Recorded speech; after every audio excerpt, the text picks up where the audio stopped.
I am from Toronto, and on October 14th, 2015, I experienced the proudest moment of my life as a native of this cold but beautiful socialist paradise.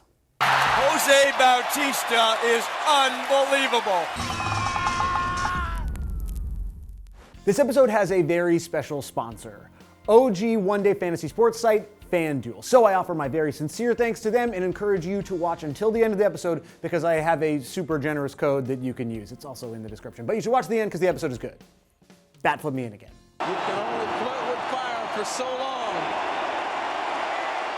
On the brink of elimination in the first Toronto Blue Jays postseason appearance since 1993, the love of my life, Jose Antonio Bautista, crushed a monster dinger and then executed the most beautiful bat flip that any human being has ever seen.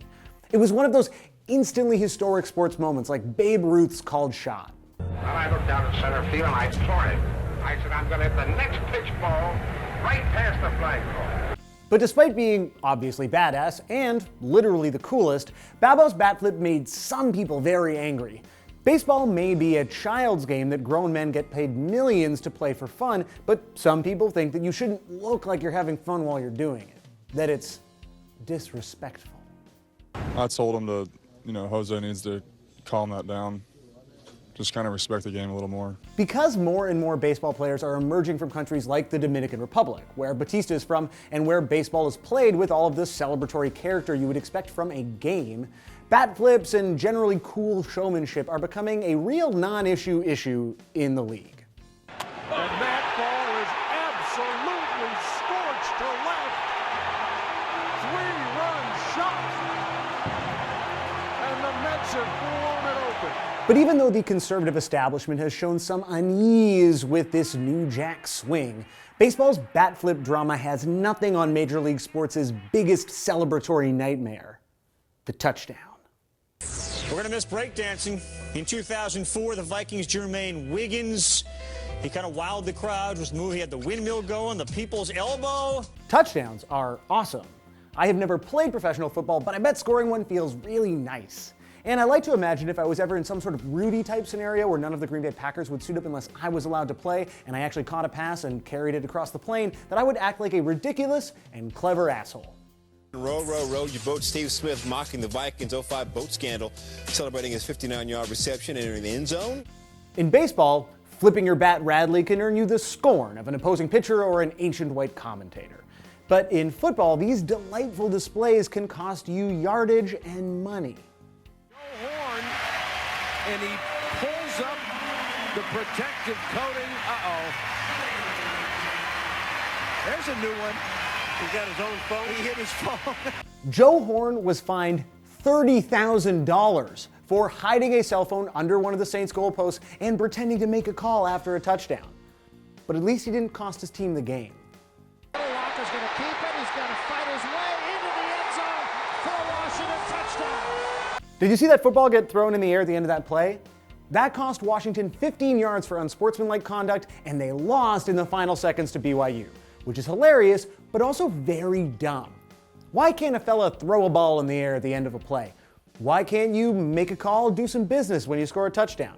Why can't you mock one of your opponents for shooting themselves in the leg at a nightclub with their own gun? Jets, Johnson scores a touchdown and then mocks Plexico Burress, of course, who shot himself in the leg. Still the best, but I ask you again, why not? The first recorded spike was by Horry and Hugh McElhaney back in 1956. 12 years passed before Homer Jones did it again, more emphatically. What started in 1965 with New York Giants wide receiver Homer Jones spiking a ball for the first time reached a tipping point in the 80s with the Fun Bunch from the Washington NFL team.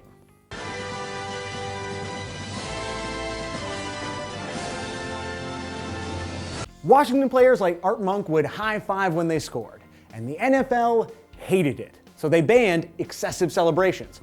In 2006, they added a 15-yard penalty to try to curb the use of props like Joe Horn's.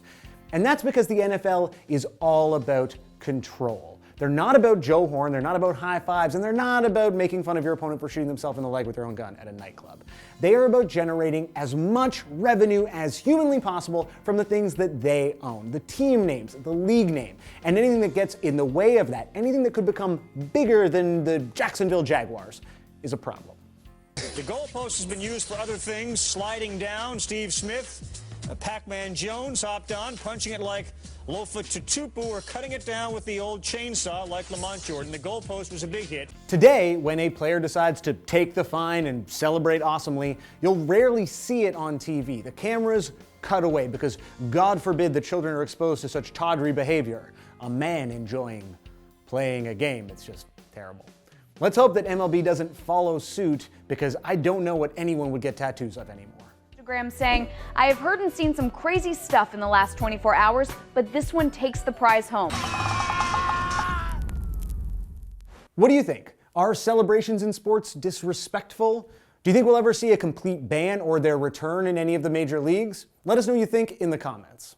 Okay, so I mentioned our sponsor, FanDuel, off the top. And there's a good chance that if you watched an entire episode about touchdown celebrations, you already know that they are the original one-day fantasy sports site, which means no season-long commitments and the opportunity for cool bros and brodettes like you and I to win cold, hard cash immediately. Because they are cool and nice, everyone watching this video can use the code THISEXISTS when they sign up for the first time, which is really cool. I personally really fell out of love with sports for a long time because I was a teen and I liked punk, and I thought that you could only like punk or sports. But a big part of me falling back in love with football and basketball and baseball is fantasy. So give FanDuel a try, let me know how you're doing, find me on there, and enjoy. Fantasy sports are super fun, and doing it for one day is a great way to just enjoy sports more when you're watching them, especially if you don't have a rooting interest. So get into it. Subscribe to This Exists for new episodes every week, and be excellent to each other.